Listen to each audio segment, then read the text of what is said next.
Buongiorno a tutti, bentornati allo Scrigno del Calcio, alla rubrica La partita della settimana. Mi sto arrampicando un po' dove posso per trovare delle partite prima che cominci il campionato, poi ci sarà la Supercoppa europea, magari mi verrà in mente anche qualcos'altro. È un po' difficile a luglio, ma lo volevo portare comunque il contenuto settimanale. Mi è venuto in mente l'Intertoto del Torino, vi ho raccontato anche in altre puntate, ad esempio l'Intertoto della Juventus, vi ho parlato della semifinale UEFA del Bologna di Mazzone, partito dall'Intertoto. Che cos'era l'Intertoto? Lo ricordo brevemente.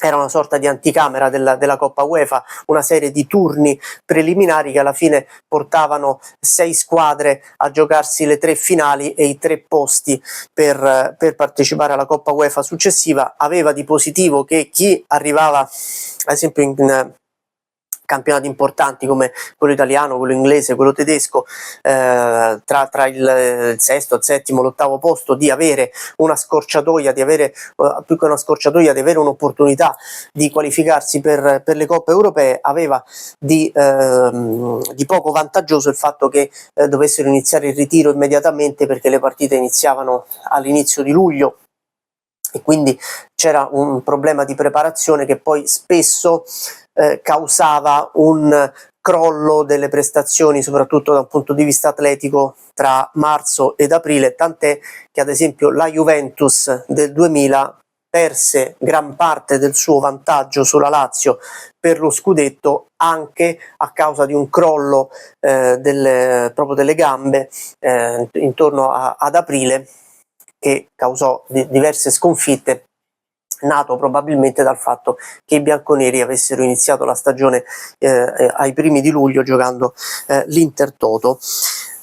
Alla fine della stagione 2001-2002, con l'arrivo in panchina di Giancarlo Camolese, il Torino attua una bella rimonta in classifica. Era partito male e riesce ad arrivare fino a poco più del centro classifica, parte sinistra della classifica. Dopo anni molto complicati riesce ad arrivare vicino alla qualificazione UEFA, e la presidenza del Torino, tra l'altro iscriversi all'Intertoto era facoltativo, chi aveva il diritto poteva decidere se iscriversi o meno. Il Torino decide di iscriversi, come a voler premiare un po' quel bel campionato dopo anni molto complicati.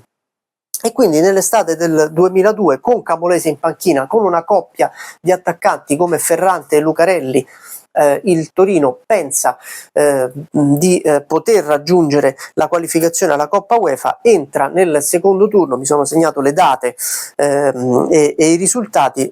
Il 7 luglio esordisce contro al Delle Alpi contro gli austriaci del Bregenz o Bregenz, vincendo 1-0 con gol di Ferrante. Al ritorno finisce 1-1 con pareggio di Lucarelli dopo il vantaggio austriaco. Il 13 luglio.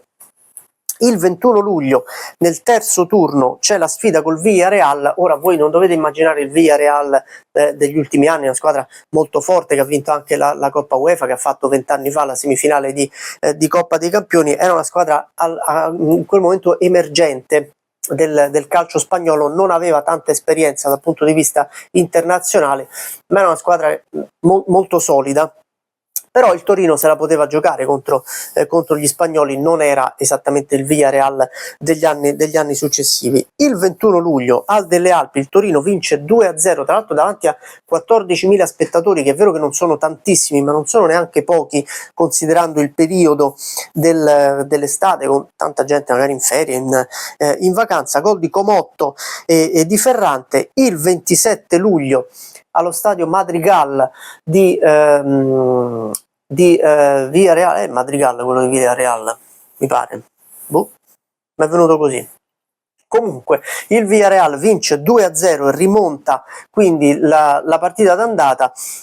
Si va ai calci di rigore. Il Torino sbaglierà 2 calci di rigore con Ferrante e con il difensore Dellicarri, e il Villarreal si qualificherà per la Coppa UEFA, e il Torino purtroppo non riuscirà ad arrivare alla qualificazione. Ma di particolare che cosa c'è, oltre ad aver ricordato questa partecipazione non molto celebre, diciamo non molto famosa, che negli ultimi 30 anni questo Intertoto e la partecipazione alla Coppa UEFA che era il 2014-2015 del Torino sono state le uniche 2 esperienze europee dei Granata quindi forse valeva la pena anche ricordarlo. A più di 20 anni da quella partecipazione, diciamo che negli ultimi 30 anni il Torino ha vinto un derby e ha vinto e ha partecipato solo 2 volte a competizioni europee. Questa peraltro era come fosse, diciamo, un turno preliminare riconosciuto dall'UEFA, quindi assolutamente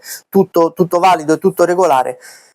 Forse sarebbe ora che magari i tifosi del Torino rivedessero anche la squadra granata, quantomeno dico in Conference League. Negli ultimi anni c'è andata ad un passo, ma la sensazione è che i Granata oltre il 9º-10° posto non riescano ad andare. Questo mi fa sempre pensare a società che hanno poche ambizioni. Quando hai poche ambizioni dall'alto, anche giù, anche dal basso, anche i giocatori e l'allenatore un pochino sentono questo e dicono vabbè, perché devo fare il passo in più se non richiesto. Quando invece c'è tanta pressione, c'è tanta richiesta, prima o poi i risultati arrivano. Questa è l'esperienza del Torino nell'Intertoto dell'estate del 2002. Peraltro, apro parentesi, la stagione 2002-2003 fu la peggiore in assoluto, è stata la peggiore in assoluto nella storia del Torino. I Granata arrivarono addirittura ultimi e finirono in Serie B. Chissà come sarebbe andata se fosse arrivata la qualificazione in Coppa UEFA. Forse sarebbe andata nello stesso modo, non lo possiamo sapere. Di certo quella stagione per il Torino partì con l'ambizione di arrivare in Coppa UEFA e finì addirittura con l'ultimo posto in Serie A.